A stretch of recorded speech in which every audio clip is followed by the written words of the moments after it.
Muito boa tarde a quem ainda não tinha estado aqui, pelo menos esta tarde. Acho que há aqui algumas caras que se repetem. Nós entramos agora na última conversa de hoje e estão certamente a ver que não tenho companhia no palco. O nosso convidado, infelizmente, não consegue estar presente, mas não quisemos deixar de contar com ele hoje, nesta cidade do zero, para falar de um tema tão importante que é o oceano, e que sem o oceano é muito difícil nós falarmos de sustentabilidade e de falarmos de ambiente e de falarmos da continuação da existência do nosso planeta. Por isso temos aqui o Gonçalo Silva, que eu já vou apresentar como um grande embaixador do oceano e que nos vai precisamente falar sobre conservação, sobre o que é que são áreas marinhas protegidas, a importância. E o Gonçalo Silva é investigador do ISPA, Mare ISPA, peço desculpa, e tem feito investigação relacionada com ecologia, com evolução, conservação de peixes marinhos, muitas, em grande parte, na resposta dos pequenos pelágicos às alterações climáticas, e que temos falado tanto e ultimamente cada vez mais em alterações climáticas, e também aqui na distribuição das espécies e mais recentemente, ou nos últimos anos essencialmente, o Gonçalo está muito ligado às áreas marinhas protegidas e vai explicar-nos precisamente o que é que são, o que é que nós temos aqui. Temos uma tão bonita e certamente vão ver imagens incríveis que o Gonçalo já me mostrou no passado, por isso eu acho que vocês vão deliciar-se também. Mas não vou alongar mais. Gonçalo, passo-te a palavra. Sei que estás muito triste de não estar aqui connosco e por isso é que nós quisemos realmente continuar com isto, porque assim que o Gonçalo soube que não poderia estar presente, ele deixou uma mensagem muito triste, porque queria estar aqui, porque queria ouvir as outras pessoas, queria ver os workshops e está fechadinho em casa, isolado. Por isso dissemos, não, vamos continuar, não será presencial, mas o Gonçalo tem também uma energia e um carisma muito próprios e acho que ninguém aqui vai adormecer de estar a vê-lo em grande plano ali. Gonçalo, bem-vindo e obrigada por estares connosco. Obrigado, Carla. O que era combinado era dizeres que eu estava num submarino debaixo d'água e não isolado em casa. Mas é um submarino, é um submarino, peço desculpa. É um submarino. Antes de mais, muito obrigado pelo convite e também portanto, parabenizar a organização deste evento dedicado à sustentabilidade, que é preciso cada vez mais e portanto, já sei, tenho estado a acompanhar através das redes sociais o evento e sei que está a ser um sucesso. E infelizmente tenho mesmo muita pena de não estar presente, mas vou aqui também tentar dar o meu contributo. Portanto, eu hoje, a Carla já me apresentou, eu hoje venho aqui falar-vos de biodiversidade, de áreas marinhas protegidas e de conservação dos oceanos. Isto porque os oceanos são demasiado importantes para serem negligenciados como têm sido até aos dias de hoje. Portanto, os oceanos constituem cerca de 70% da superfície da Terra, produzem cerca de 50% do oxigênio que nós respiramos, absorve 90% do calor gerado na atmosfera e 25% dos gases com efeito de estufa. Eu optei hoje, também o tempo não é muito, e optei hoje por não vos vir deprimir e mostrar tanto exemplos negativos daquilo que tem acontecido, desde a sobrepesca, a destruição do habitat, à pesca fantasma, aos microplásticos, portanto, à mineração profunda, todas essas problemáticas, até porque a semana passada aconteceu em Lisboa uma das conferências mais importantes a nível mundial sobre os oceanos, que foi a Conferência das Nações Unidas, e já no passado, portanto, o secretário-geral das Nações Unidas, o engenheiro António Guterres, já alertou para os problemas do oceano e das alterações climáticas e com isto eu queria deixar-vos portanto, duas mensagens que ele transmitiu. É que estamos a matar a biodiversidade e estamos a matar-nos a nós próprios. Portanto, eu queria deixar-vos... Queria deixar-vos exemplos positivos, porque acho que nos devemos focar nesses exemplos positivos. E por volta dos anos 90, quando Portugal entrou na União Europeia e assinámos vários acordos, nós tínhamos até então tínhamos a prática da caça à baleia nos Açores, e isso constituía um peso importante para a economia da região, quer em termos de empregos, de recursos, porque estas baleias, os cachalotes, eram aproveitadas no seu todo, desde a pele aos dentes, à carne, ao óleo, tudo era aproveitado. Portanto, havia uma indústria à volta da caça destes organismos. Mas, como eu disse, portanto, nós ao entrarmos na União Europeia e ao assinarmos certos acordos, deixámos de caçar estes organismos. E o que aconteceu foi que a indústria da caça à baleia se converteu e os profissionais que trabalhavam, muitos deles que trabalhavam nesta indústria, converteram-se também numa nova atividade, que foi a observação de baleias. Portanto, deixámos de as caçar para as deixarmos no mar e com isso conseguirmos receber na mesma dinheiro, mas muito mais dinheiro, porque um animal vivo pode ser visto por mais gente e mais vezes ao longo de muitos anos, e isso faz com que a indústria da caça, da observação de baleias nos Açores seja hoje, portanto, uma indústria que gera muitos milhões de euros e, portanto, muito mais benéfico, quer para o ambiente, quer para as populações locais. Ora, como nós andamos a aproveitar muito pouco aquilo que são os recursos naturais, eu gostaria de vos mostrar e de vos dar outros exemplos em como animais emblemáticos também poderão gerar e fazer girar uma economia que hoje em dia é subaproveitada, como por exemplo, nós podemos ver aqui ao largo de Sesimbra tubarões azuis ou tintureiras. Portugal é um dos países que mais exporta tubarão, e o tubarão os tubarões e as raias são dos organismos mais em perigo, ou então também as mantas nos Açores. Para além disso, temos, por exemplo, não sei se vocês viram recentemente um documentário que passou na RTP chamado Ilha dos Gigantes, mas que foca exatamente, portanto, o tubarão-baleia, que é dos poucos locais na Europa onde podemos observar também o tubarão-baleia. Mas, aqui em Lisboa, no Tejo, eu posso-vos garantir que existe, por exemplo, uma população de cavalos marinhos, que são animais icónicos e emblemáticos, e pouco ou nada se sabe, desde a sua distribuição, ao seu habitat, as suas características biológicas e ecológicas, e nada se sabe. Sabemos sim que as populações, por exemplo, no Algarve, que são das poucas que foram estudadas, sofreram uma redução de 90%.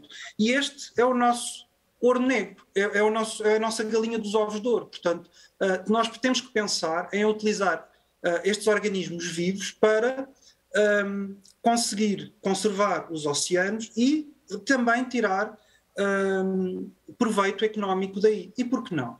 Ora, e uma das ferramentas que existem para proteger a biodiversidade são as áreas marinhas protegidas. E o que é isto? O que é isto das áreas marinhas protegidas? São zonas delimitadas onde os usos e as atividades são devidamente regulados e inspecionados, mas que o objetivo principal é a conservação.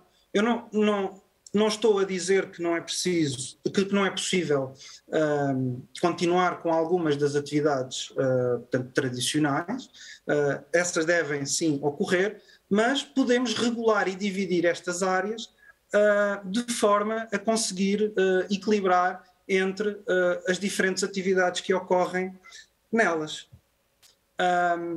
E por isso podemos ter diferentes áreas de diferentes níveis de proteção dentro da mesma área da mesma área protegida. E dentro dessa área protegida,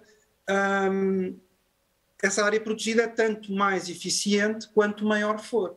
Portanto, quando temos uma área marinha protegida bem implementada e a funcionar, nós temos, portanto, peixes maiores, temos mais peixes e temos maior variedade de peixes. E isto, por exemplo, acontece na Arrábida, onde após 20 anos já de implementação da área marinha protegida, nós começamos a ver portanto, as descargas em lota a recuperar e os dados dos científicos que nós retiramos também conseguimos já começar a ver estes resultados.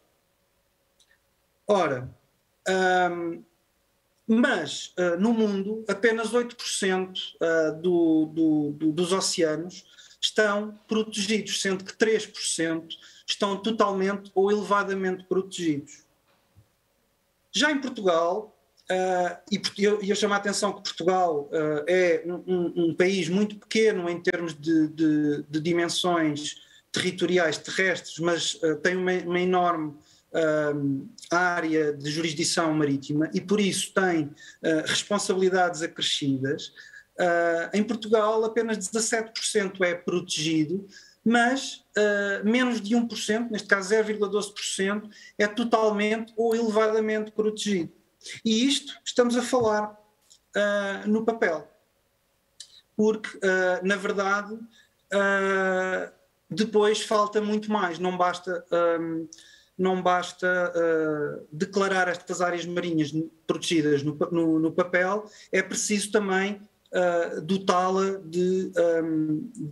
de instrumentos que permitam fazer a sua monitorização, a sua fiscalização, fazer uma boa comunicação e educar as comunidades para estarem sensíveis e conhecerem aquilo que está dentro das áreas marinhas protegidas. E como melhor do que eu falar-vos e mostrar-vos do que é que temos, vou-vos mostrar um vídeo resumo dos últimos, de um projeto que temos de monitorização aqui na Arrábida, um vídeo curto, onde vocês poderão ver com os vossos próprios olhos aquilo que existe já aqui no nosso quintal.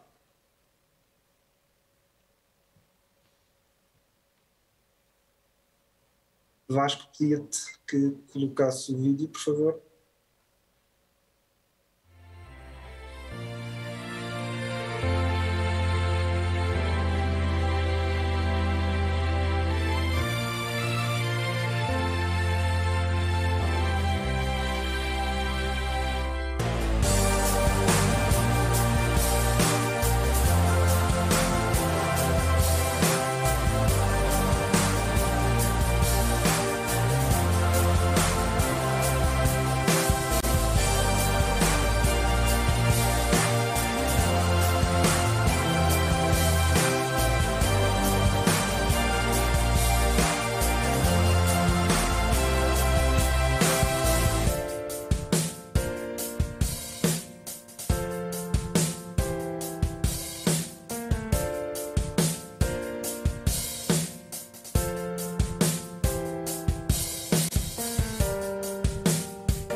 Bom, e não queria deixar de agradecer, portanto, a muita gente em nome da equipa, portanto,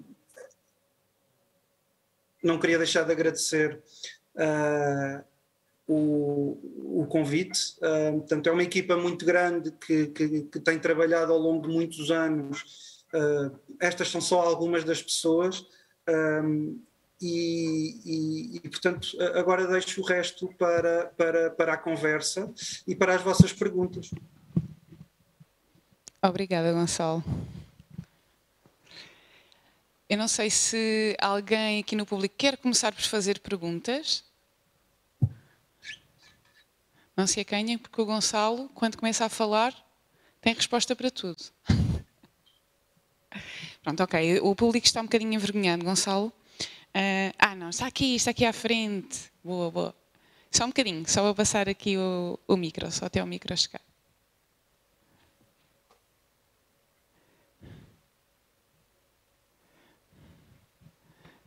Só um bocadinho. Okay. Vamos só passar o micro, Gonçalo. Vim buscar o micro à rábida. Ficou lá com o tubarão.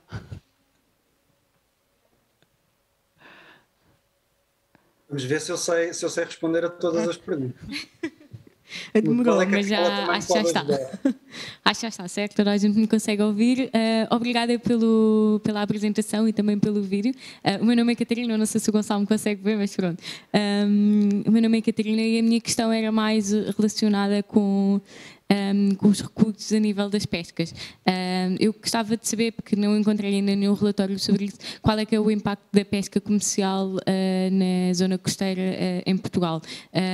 Nós aumentámos, penso eu, as cotas de uma série de peixes, nomeadamente a sardinha, nos últimos anos, e eu queria saber qual é que é o impacto real da pesca comercial na nossa zona costeira, não só a nível dos arquipélagos, mas também a nível do continente. Obrigada. Bom, essa é uma pergunta muito complexa. Existem diferentes tipos de pesca e algumas práticas, algumas artes de pesca são muito mais lesivas do que outras. E também algumas espécies são muito menos sustentáveis de consumir do que outras. Como eu estava a referir, por exemplo, Portugal é uma das espécies, é um dos países que mais exporta tubarão e raia, e isso constitui-se um problema.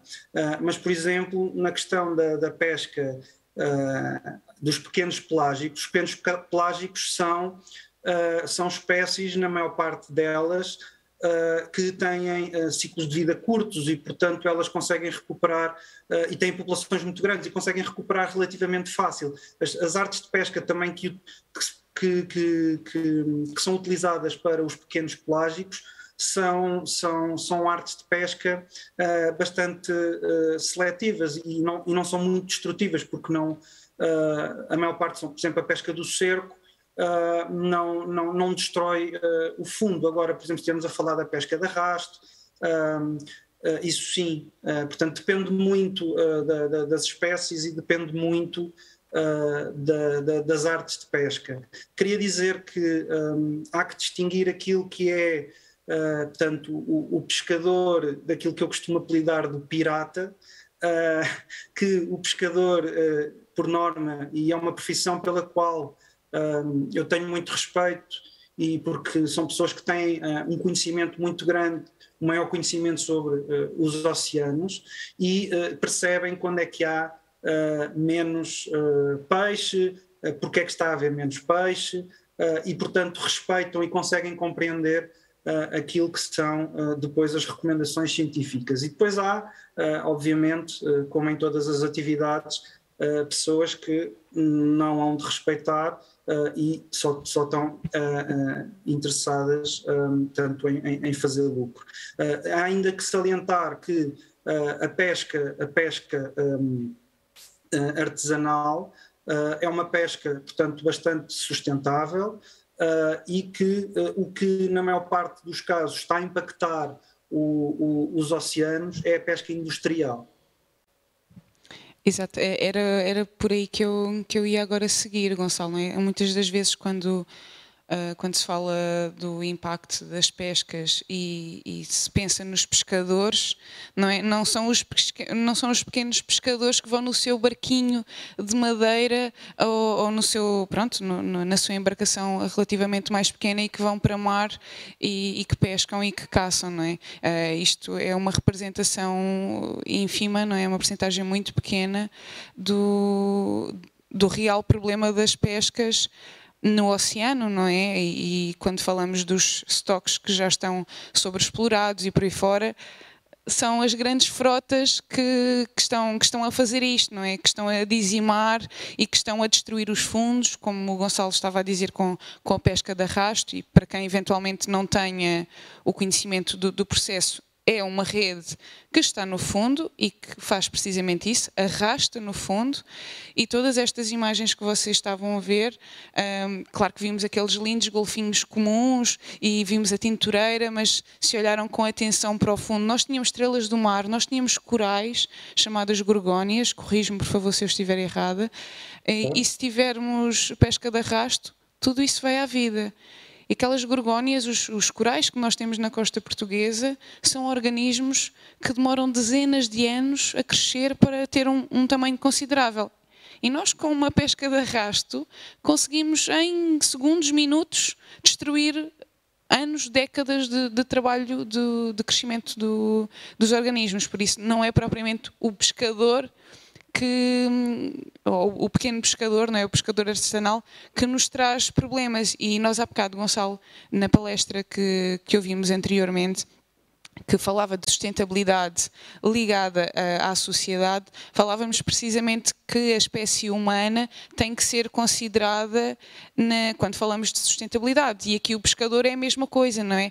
Quando falamos de áreas marinhas protegidas e podes divagar, digamos assim, podes navegar um bocadinho mais para a Rábida, o trabalho dos pescadores, o conhecimento dos pescadores tem que ser considerado aqui também, não é simplesmente implementar regras, porque os biólogos marinhos estudaram e querem, e agora vamos proibir toda a gente de apanhar peixe, não é? Não pode ser assim, as coisas são efetivamente pensadas com as comunidades, e os pescadores têm um papel importantíssimo no trabalho que vocês desenvolvem, certo? Exatamente, portanto, houve, por acaso o caso da Arrábida, como já foi implementado há muito tempo, foi uma área que foi designada e que só a pouco e pouco é que conseguimos ter portanto, o aval, por assim dizer, dos pescadores. Porquê? Porque na altura que ela foi implementada, as capturas em lota, as descargas em lota estavam a decrescer bastante, estavam a atingir mínimos que nunca tinham acontecido, e hoje em dia a lota de Sesimbra se não estou em erro, ainda é a segunda lota do país, quer em descargas, quer em termos de dinheiro gerado. Portanto, e isso é fruto da proteção que aqui se faz, porque portanto, no oceano não há fronteiras, e quando se estabelecem áreas marinhas protegidas, a biodiversidade é exportada para fora destas fronteiras. E pegando naquilo que tu estavas a dizer, Carla, o conhecimento, para nós andamos no mar a tentar, portanto, monitorizar e a perceber onde é que anda a biodiversidade e que biodiversidade é que existe.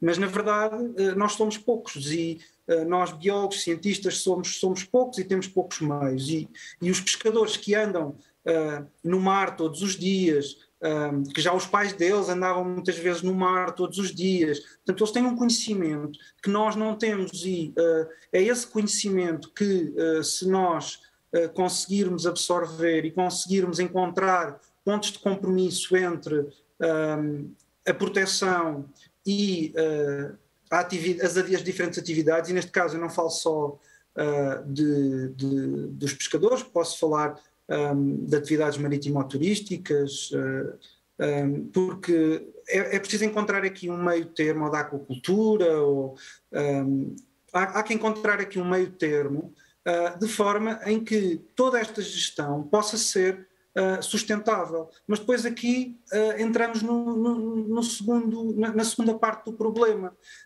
Eu até gosto de ser bastante otimista e na semana passada, num primeiro momento, quando foi da Conferência dos Oceanos, fiquei bastante contente e otimista, porque os governos desataram a nomear áreas marinhas protegidas e a dizer que agora aprovámos a área marinha protegida no Algarve e etc. Mas isso é o que é isso que se tem feito nos últimos 20 ou 30 anos. Portanto, nomear áreas marinhas protegidas, mas depois fica a parte em que isso fica no papel e não há a dotação de meios para fazer uma monitorização eficiente. É preciso implementar planos de gestão, que a maior parte das áreas marinhas protegidas nem sequer tem um plano de gestão. É preciso monitorizá-las, é preciso fiscalizá-las, é preciso comunicar e é preciso educar as comunidades, porque nada se faz se as pessoas não entendem aquilo que estão a proteger. E o meio marinho é um meio muito difícil, muito agreste para o ser humano, porque nós não conseguimos respirar debaixo d'água, nós não conseguimos ver debaixo d'água. Então temos que usar meios artificiais que nos permitam ver debaixo d'água. E isso não está acessível à maior parte das pessoas. E por isso é que eu tento trazer-vos também estes vídeos para mostrar às pessoas que aqui já no nosso quintal temos tubarões, temos golfinhos. Os golfinhos voltaram ao Tejo todos os dias e tu, Carla, poderás falar um pouco sobre isso, porque foste recentemente também visitar essa comunidade de golfinhos que entra no Tejo todos os dias. Temos uma comunidade de cavalos marinhos que foi descoberta há pouco tempo também aqui no Tejo e que pouco ou nada se sabe sobre ela. E é destas riquezas da biodiversidade que nós temos que construir o nosso futuro, e é a partir daqui que temos que aprender a gerar riqueza e não continuar a tratar os oceanos como os caixotes do lixo que temos andado a tratar desde sempre. Gonçalo, há aqui 2 pontos que eu estava-te a ouvir e estava a tentar não perder o raciocínio. Há aqui 2 pontos que eu acho que são fundamentais. Vou começar pelo último que eu estava aqui a considerar e que vai de encontro ao que tu estavas a dizer de como é que nós tratamos o oceano, como nós não estamos despertos porque não respiramos debaixo d'água, e que tem também a ver com as áreas marinhas protegidas, não é? Quando nós ouvimos falar, por exemplo, da Amazónia, cujas árvores são mandadas abaixo, quando ouvimos falar do Bornéu, que é desflorestado por aí fora, ficamos muito impactados porque a floresta é maior, porque a Amazónia é a maior floresta tropical do planeta por aí fora. E nós esquecemos, ou muitas das vezes as pessoas não têm nem a noção de que nós temos imensas Amazónias debaixo de água, não é? Nós temos imensas florestas submersas que estamos a perder e que têm um valor imenso e que a grande parte da população não sabe que está a perder porque nem sequer sabe que existem, não é? E acaba por ser muito inglório este trabalho muitas vezes dos biólogos marinhos, não é? de investigação, de tentarmos trabalhar num meio em que as pessoas ainda não conhecem, estamos a perder sem conhecer sequer. Por isso é realmente muito preocupante, porque o que vemos em terra é fácil para nós, não é? Rapidamente nós saímos para Monsanto, por exemplo, e estamos no parque, mas dificilmente vamos para mar alto e mergulhamos, não é?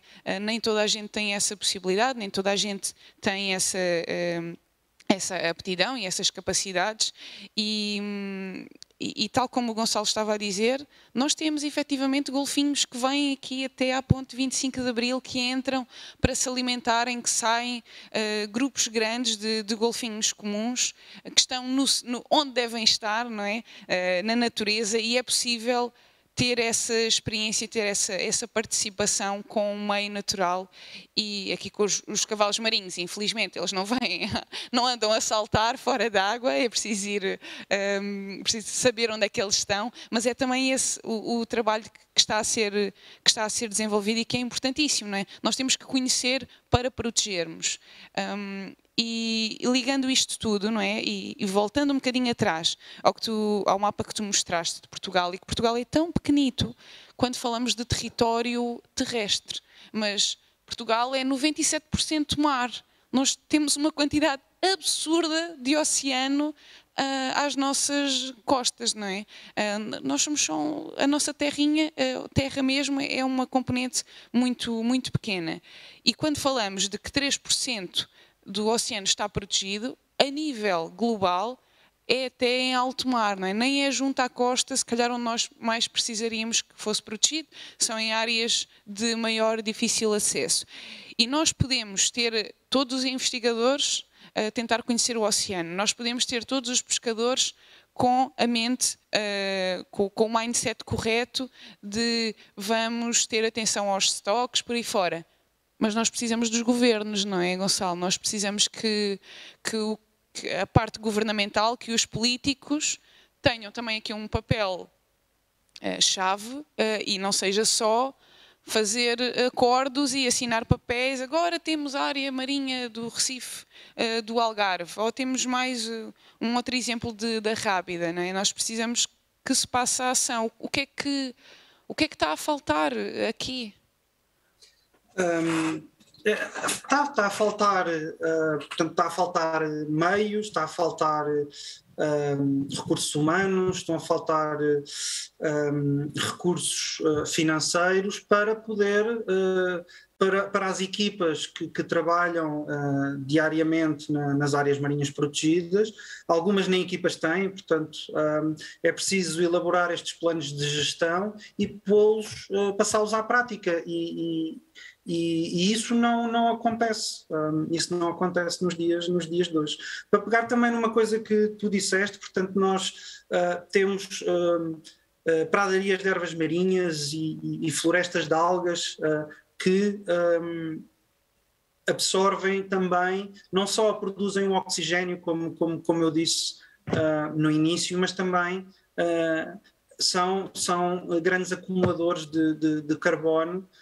E é isso que nos permite manter ou é isso que permite absorver ainda o calor gerado na atmosfera. Portanto, se nós estamos a destruir estes sumidores de carbono, estes acumuladores de carbono, nós estamos a destruí-los e estamos a libertar este carbono, a temperatura, o oceano vai deixar de ser capaz de absorver o calor da atmosfera e de conseguir fazer este tampão, este buffer, relativamente também à preocupação que são agora as alterações climáticas.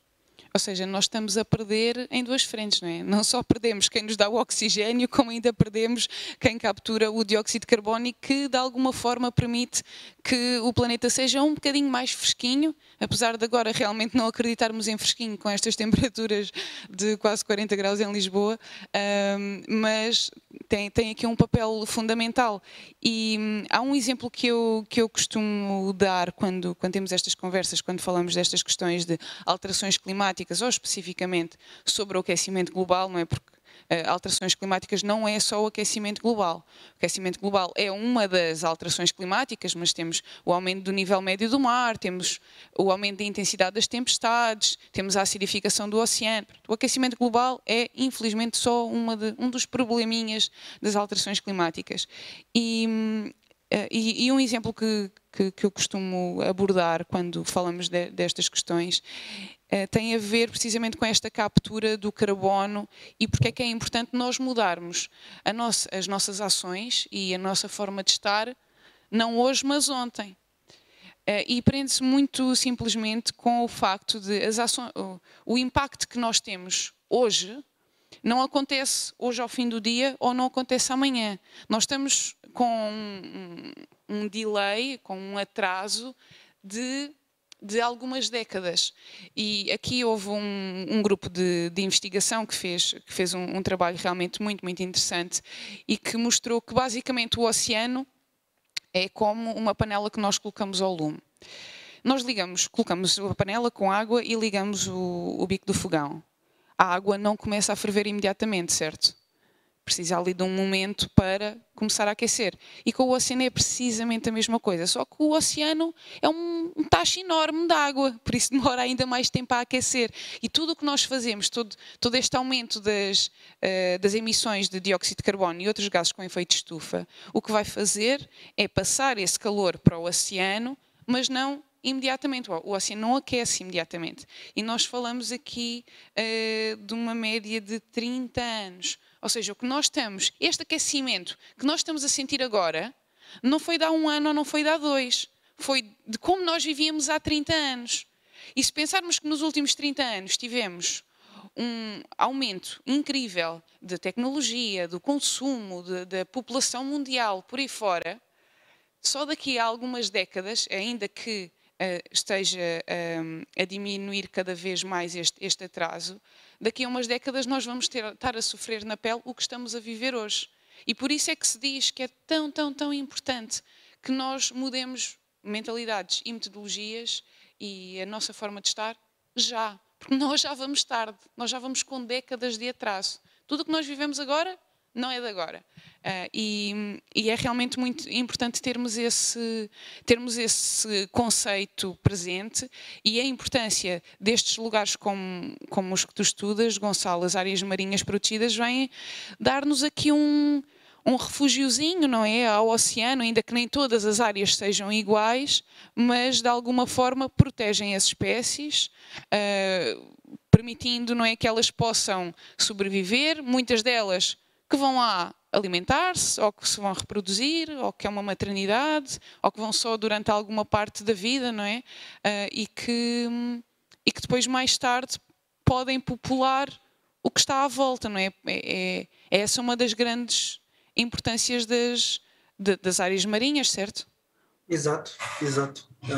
O papel das áreas marinhas protegidas é mesmo esse, é criar ali refúgios para que depois as espécies se consigam reproduzir e esses organismos saiam além fronteiras, portanto, para além dos limites dessa área marinha protegida, que foi artificialmente designada, e consigam, portanto, possamos continuar a comer peixe ou outros recursos marinhos, ou continuar a exercer as nossas atividades. Agora, parece-me, olhando para o caso português, em que temos 17% do território marítimo designado com algum grau de proteção, mas depois apenas 0,12% é que são de proteção total ou de elevada proteção. E recordando que Portugal assinou um acordo em que quer chegar a 2030 com 30% de áreas marinhas protegidas. Agora, recentemente foi redefinido ou foi clarificado que desses 30%, 10% seriam de proteção total, mas 2030 é já, aqui ao virar da esquina, e nós continuamos, portanto, apenas com alguma designação em papel e com pouca ação. É preciso mudar realmente muito rápido, não é? Porque nas últimas décadas o que nós temos de proteção total é 0,12, não é? Como estavas a dizer, para passarmos em 8 anos, menos de 8 anos, para 10%, era realmente necessário fazermos aqui umas mudanças incríveis. Gonçalo? Não, desculpa, só no fundo também queria deixar refletir que, ao termos esta discrepância entre os 17% de proteção e os 0,12% de proteção total, o que é que nós realmente estamos a querer proteger? Sim, sem dúvida. Gonçalo, eu ficava aqui à conversa, ad eterno, ainda por cima 2 biólogos marinhos à conversa não se iam calar com questões do oceano. Eu vou convidar novamente o público, caso tenham alguma pergunta. Alguém quer intervir? Temos aqui à frente. Deixa só esperar aqui pelo micro. Se não... Ok, vamos fazer assim. Diz-me a tua pergunta que eu digo para o Gonçalo.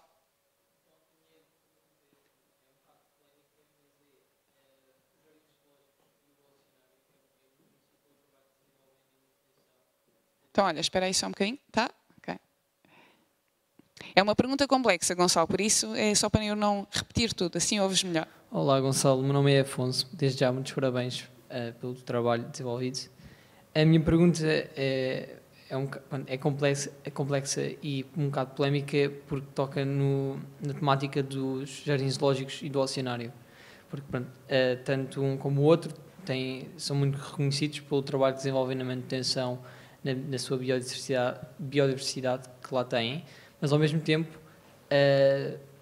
ao visitarmos, reconhecemos que têm lá espécies em locais especialmente extremos e que, ou seja, quando digo extremos, por exemplo, choca-me a mim ver pinguins aqui em Lisboa, sabendo que por norma não é o habitat natural deles. Pronto. E a minha questão passa que até que ponto é que este tipo de sítios seria bom, ou seja, para manter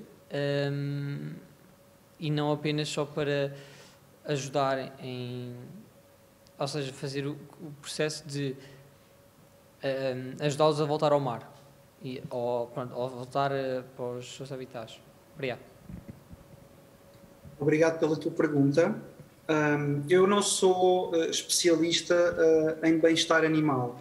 Aquilo que te posso dizer, da mesma maneira que olho para as áreas marinhas protegidas com, portanto, um balanço entre atividades que nem todas elas serão amigas do ambiente. Quando estamos a falar mesmo da pesca artesanal, nós estamos a retirar portanto, organismos do mar. Tem que haver um balanço entre aquilo que é sustentável, aquilo que é, tanto no caso das áreas marinhas protegidas e aqui no caso tanto dos aquários e dos jardins zoológicos, aquilo que é o bem-estar animal versus, portanto, os benefícios que terão a educação ambiental, porque a maior parte dos zoos hoje em dia e dos oceanários têm como principais objetivos a conservação. Portanto, há muitos programas de conservação que são feitos de organismos que estão em perigo de extinção e que são reproduzidos em cativeiro nestes centros, e por outro lado aquilo que é a educação ambiental, porque é muito diferente de nós estarmos a falar que o degelo na Antártida está a ocorrer e que lá vivem pinguins, mas depois ninguém viu com os próprios olhos aquilo que é um pinguim. Portanto, se tem que haver aqui tanto algum sacrifício de alguns organismos em prol desta mensagem de conservação e dos programas de conservação. Sinceramente, caso a caso, eu não sou especialista nessa área e, portanto, não poderei dizer muito mais que isto. Mas nada se faz sem ter algum custo. Portanto, eu neste caso quero acreditar que quer o Zoo de Lisboa, quer o Oceanário de Lisboa têm, portanto, em conta todas estas práticas e que se continuam a ter estas espécies, certamente têm, portanto, todas essas considerações bem ponderadas. Porque, por exemplo, eu sei que há espécies que os próprios zoos e os próprios aquários não querem de todo ter em cativeiro, porque não compensa aquilo que tanto o risco o facto de estarmos a tirar alguns destes organismos à natureza e do seu meio natural para ter em condições artificiais. Por acaso, aqui no Oceanário de Lisboa, relativamente aos pinguins, portanto, os pinguins estão na sua temperatura, têm uma temperatura adequada e portanto, quero crer que eles estão na sua plenitude e sem stress térmico, por assim dizer. Além de que também, Gonçalo, para além de tudo o que tu disseste, não é? Muitas das vezes há organismos, ou espécies, animais que são que vão para estes parques, para os zoos ou para os oceanários, e que de alguma forma foram resgatados, não é? E que sofreram um processo de recuperação, não podem ser devolvidos à natureza porque já não conseguiriam sobreviver, então mantêm-se nestes parques, parques, zoos, oceanários, aquários, por aí fora. Agora, claro que, e tu tens toda a razão, Afonso, tu começaste logo por dizer que é uma questão muito, muito complexa, não é? Porque ao mesmo tempo que nós estávamos a falar de é tão difícil para as pessoas acederem ao oceano e perceberem que espécies é que lá estão, estes espaços acabam por poder providenciar essas experiências. E claro que se tu me perguntares o meu ponto de vista pessoal, eu prefiro pagar um bocadinho mais e ir numa saída com biólogos especialistas e ir Rio Tejo fora e pagar por uma experiência um bocadinho mais cara para ver os golfinhos no meio natural e ser uma experiência incrível. Prefiro a título pessoal, ok? Nada aqui representando instituições, do que se calhar vê-los dentro de um aquário, ok? Mas consigo reconhecer que esse trabalho é importante e eu até enquanto bióloga marinha lembro-me que foi impactante quando era miúda e fui ao oceanário e vi todos aqueles animais que não poderia ver de outra forma. Por isso é sempre uma questão mesmo muito, muito difícil, porque ao mesmo tempo eles têm um papel fundamental na educação ambiental, na literacia oceânica, no caso dos aquários e dos oceanários, não é? Ainda que realmente seja preferível ter os animais no meio ambiente, mas acaba por ser aqui um compromisso, como o Gonçalo estava a dizer, não é? Por muito que seja difícil de talvez aceitar para algumas pessoas, poderá ser necessário comprometer alguns organismos, alguns indivíduos em prol da espécie, ainda que, lá está, seja altamente discutível, seja altamente pessoal, seja altamente complexo. Acho que no fim não há assim uma resposta definitiva ou clara. Eu acho que tinha uma mão lá atrás.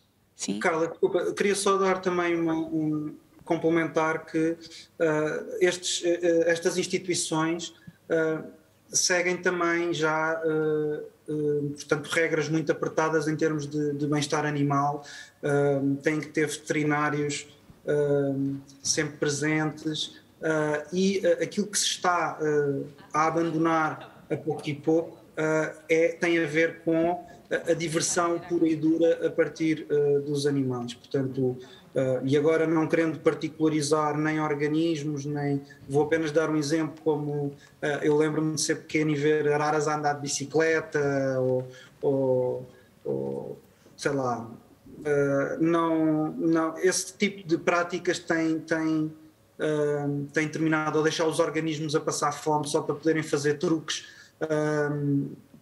para estarem responsivos. Portanto, isso são práticas que têm vindo a deixar de ser, pelo menos em Portugal, têm deixado de ser práticas comuns e estamos, portanto, também a caminhar para encontrar as melhores condições. Quem se lembra do Jardim Zoológico há 30 anos atrás e o visitou recentemente, pode perceber que, portanto, os animais já não têm as mesmas condições que tinham, portanto agora têm muito mais condições, o seu bem-estar é muito mais tido portanto é o foco, e portanto isso também ajuda neste balanço entre a conservação e a exibição em aquários ou zoos públicos. Obrigada, Gonçalo. Vamos para a última pergunta lá atrás. Olá, não é bem uma pergunta, é mais um aconchego. Eu sou a Ayala, eu trabalho no Jardim Zoológico de Lisboa, portanto posso dar aqui um aconchego, e vocês já disseram várias coisas que são verdade. Os jardins zoológicos, primeiro, os jardins zoológicos, aquários, não são todos iguais, e muitas das imagens que nos chegam são coisas que acontecem na América. Aqui na Europa é completamente diferente.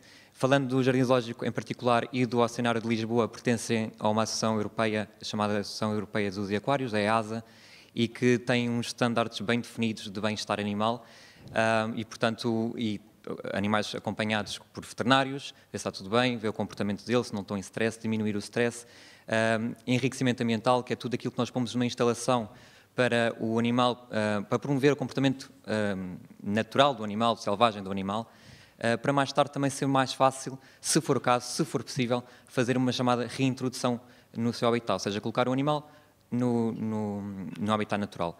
O Jardim Zoológico tem 138 anos, portanto, antigamente o Jardim Zoológico servia só para mostrar o animal. Trazíamos o animal da natureza, mostrávamos o animal, ele morria, não faz mal, vamos pescar mais.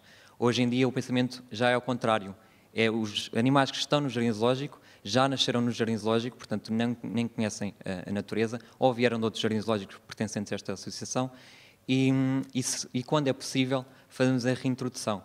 Nem sempre é possível, porquê? Eu não vou estar a colocar um tigre na natureza, por exemplo, quando ele está seriamente ameaçado pela caça. E, portanto, primeiro temos que resolver o problema in situ, no local, e só depois pensar numa reintrodução que não é de todo fácil, que demora anos, que tem em conta esta questão do enriquecimento ambiental, que é muito importante para a reintrodução da espécie. E há bocado disseste uma coisa também muito importante, que foi nós só vamos querer proteger aquilo que nós gostamos, só gostamos daquilo que nós conhecemos, e, portanto, esta parte da educação ambiental, do dar a conhecer, é bastante importante. Uma coisa é eu ver um elefante, uma baleia azul, um golfinho na televisão. Outra coisa é tê-lo ali.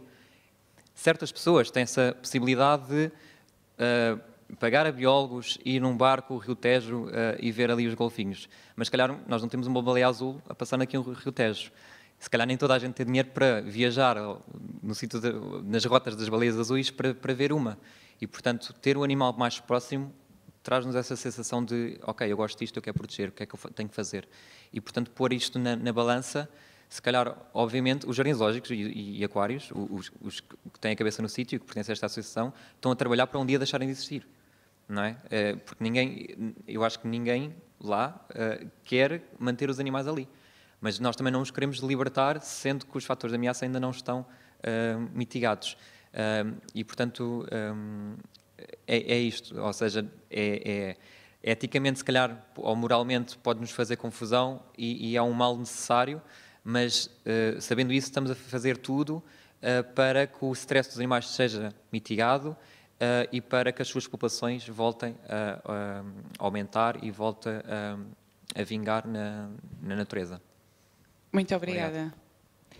Gonçalo, não sei se queres deixar uma última palavra, se não, uma take-home message, não sei, se quiseres deixar aqui uma última mensagem ao público. Queria agradecer, portanto, terem me ouvido durante este bocadinho e de terem proporcionado esta discussão, e que pensem nestes assuntos e que tentem colocar uma máscara de mergulho sempre que possível, e vão ver com os vossos próprios olhos, e divulguem a necessidade de protegermos a natureza e os valores naturais, porque é nos valores naturais que vai ser a nossa galinha dos ovos de ouro. Portugal está numa zona altamente privilegiada, portanto, numa zona de transição biogeográfica, em que, portanto, temos a confluência das águas frias que vêm do norte com as águas quentes que vêm do sul. Estamos perto da saída do Mediterrâneo. Os Açores é um dos locais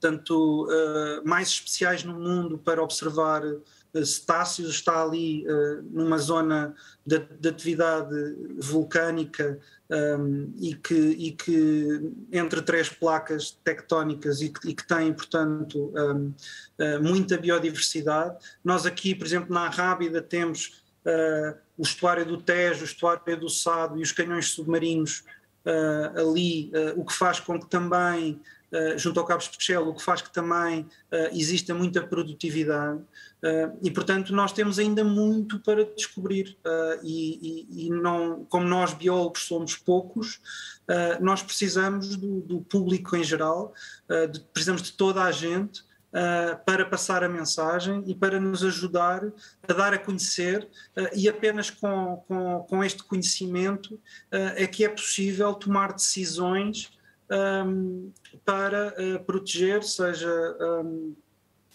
os recursos, seja a pesca, seja, portanto, vários destes temas que nós abordamos aqui hoje. E, portanto, muito obrigado. Até porque se não fizermos isso, e esta é a minha última palavra, se não fizermos isso, vamos provavelmente deixar de ter as espécies, e o que nos vai ser possível é algo que o Gonçalo e a equipa do Gonçalo também têm vindo a trabalhar, que é o Museu da Extinção Marinha, que eu vos convido a googlar, a procurar.